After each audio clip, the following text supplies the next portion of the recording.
Hey guys, it's Paramedic Gamer Guy here.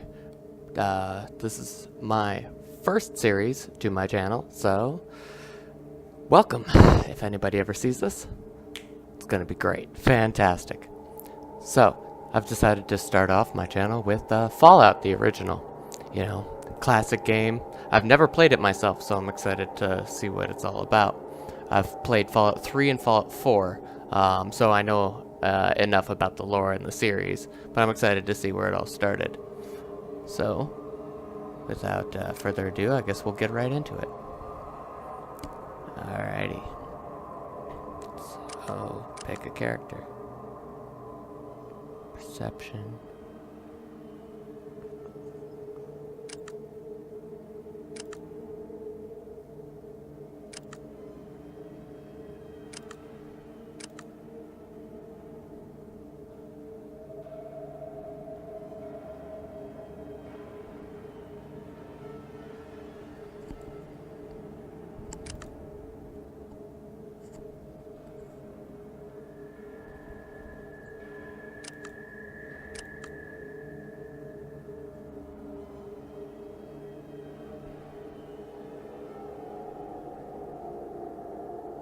You know what? I think we'll create our own character.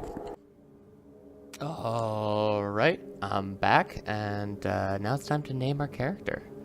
So, it looks like we gotta pick a name for this dude. Well, guess I will name him. Let's see. Let's call him Mobits. Yeah. Sounds good. Alrighty. Ah, you're here. Good. We've got a problem. A big one. The controller chip for our water purification system has given up the ghost. Can't make another one, and the process is too complicated for a workaround system. Simply put, we're running out of drinking water. No water, no vault. This is crucial to our survival. And frankly, I think you're the only hope we have. You need to go find us another controller chip. We estimate we have 4 to 5 months before the vault runs out of water. We need that chip. We marked your map with the location of another vault. Not a bad place to start, I think. Look, just be safe, okay?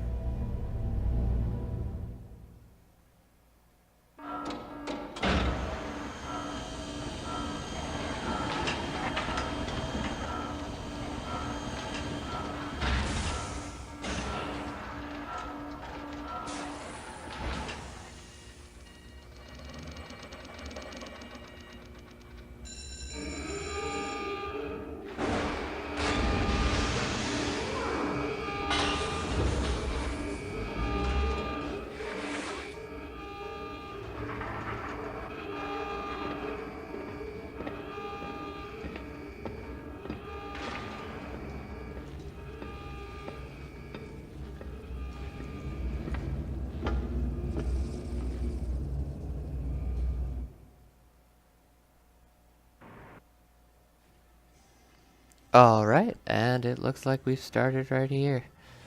So, like I said, this is my first time ever playing this game, so I'm not super familiar. Although it sort of looks like those old point-and-click engines. Let's see, can I interact with this guy at all? Search the bones, let's see, what do we got?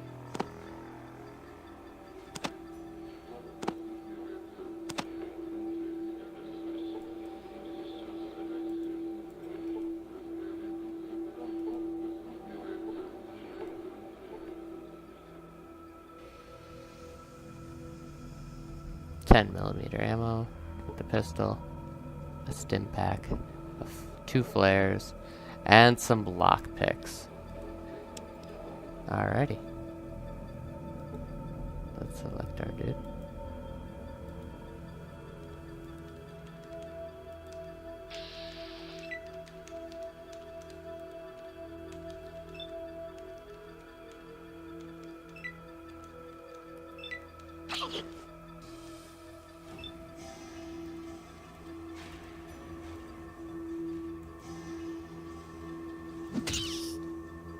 Okay. Looks like we are punching a rat. I need 3 action points.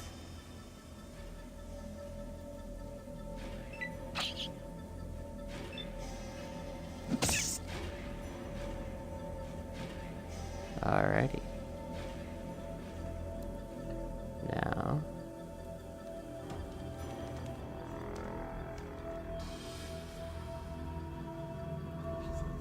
Alrighty, so let's go ahead.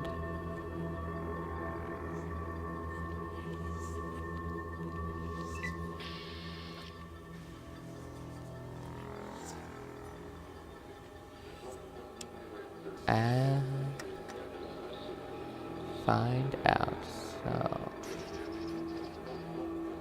let's get subtitles on. Item highlight. Running. Normal. Combat times on. Focus. Combat speed normal. Done. Alrighty.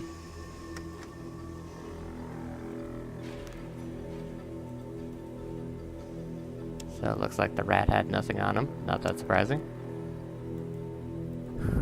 This first episode is going to come across so awkward. I'm already tripping over my words. Oh, good lordy. Alrighty. Part of the reason why I picked Fallout 1 is because Fallout's always had a pretty interesting take on the world, and, you know, in particular, the medicine in Fallout is always interesting. You know, how they decide to formulate that. Alright.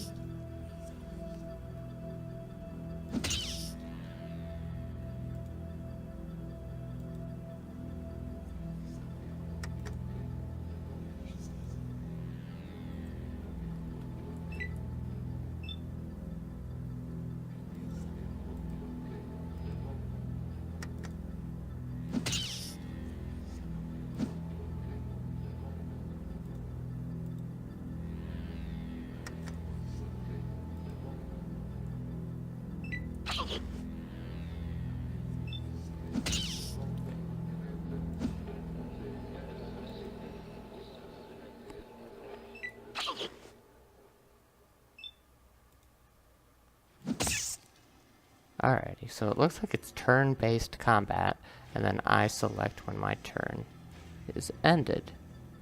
Alright, so let's take a look at our character. Mobits, age 25, perks, karma, kills 2 rats.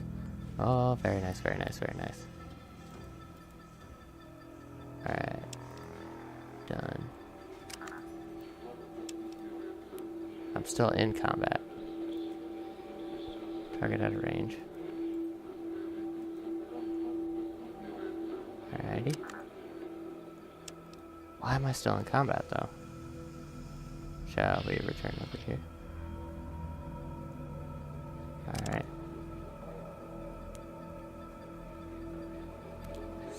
Status.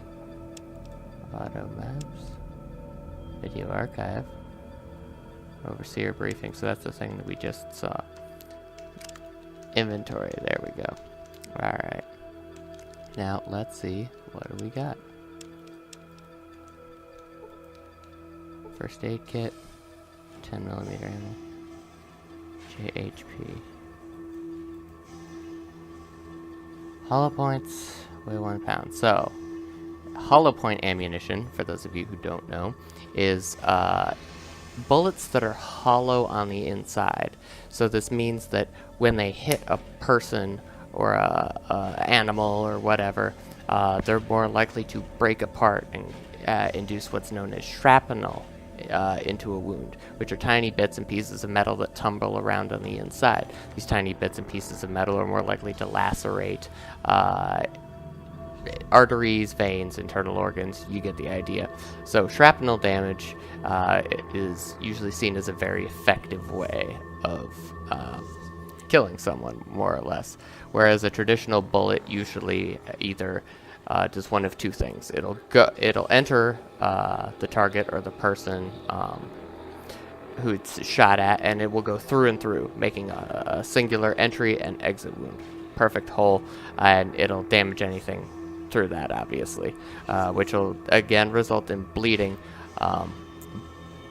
or the bullet will enter and lodge itself inside the victim, which means that it's placing pressure on whatever it sat on. So it's possible that with a traditional bullet, if it ends up in an artery or a vein and it stops, that the bullet may be a placeholder, which is potentially reducing the bleeding because it's not, it's blocking the two open entry wounds of whatever it's hit.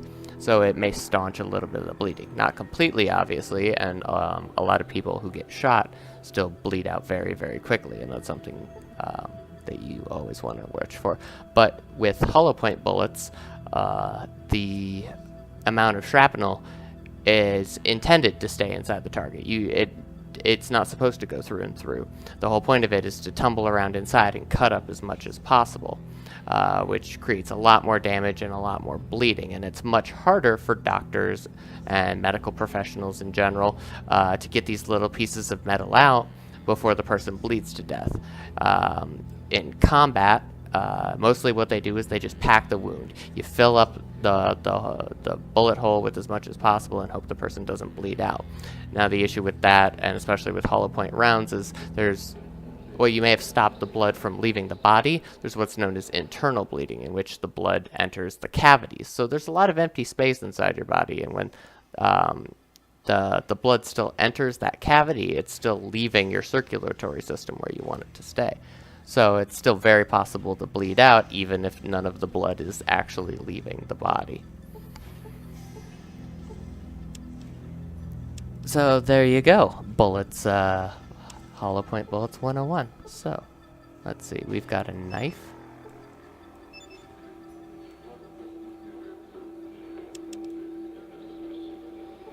Where did I move it to? Did I drop that?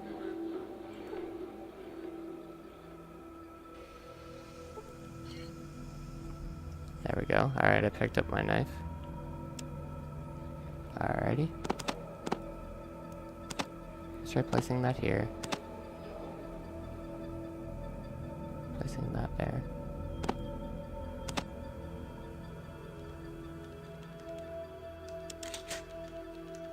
Okay. So, how many will it let me place? Okay, so our pistol has 4 rounds. And we have our knife. Okay, so that allows us to select there. Let's go kill some stuff. Ability points.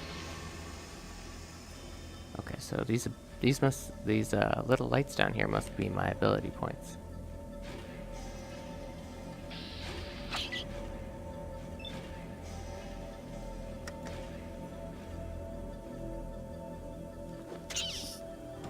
So let's stab him again, and that went much quicker this time.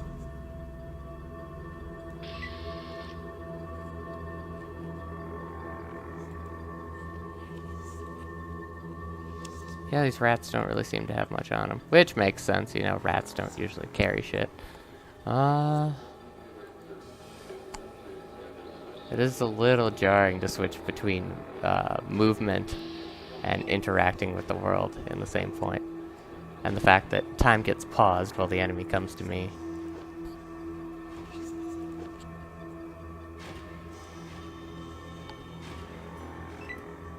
Okay.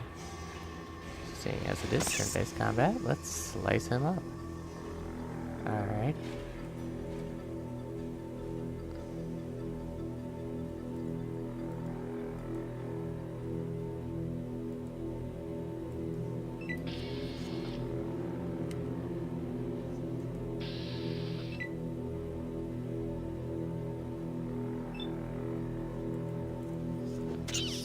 One, two, dead. Alrighty.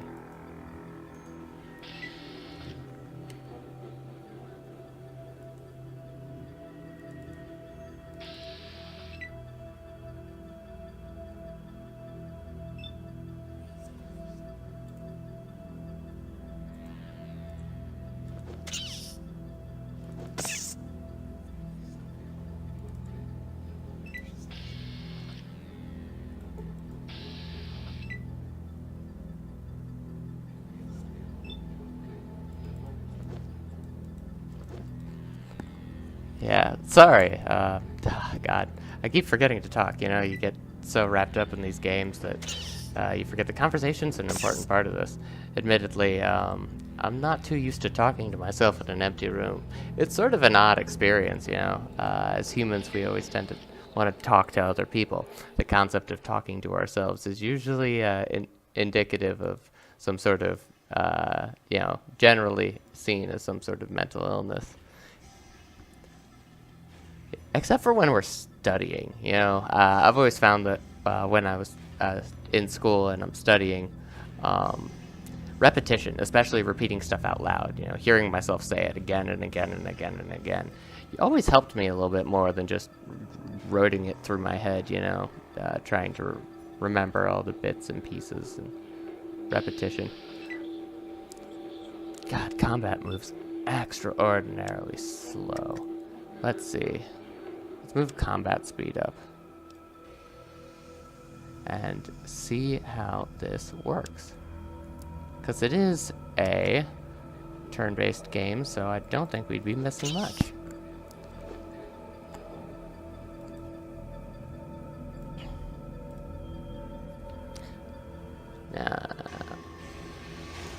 Yeah, so let's see if this actually works out for us.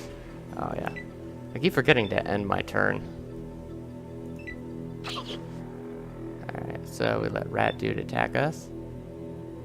Let's fuck him up. I think that's the first time we've taken damage, or at least a substantial amount of damage.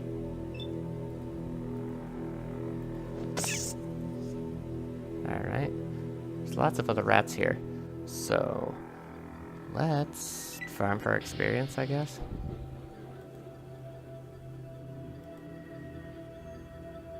No.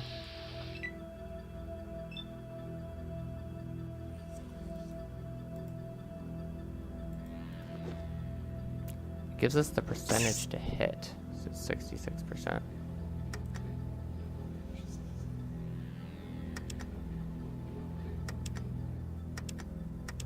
Thrust versus swing.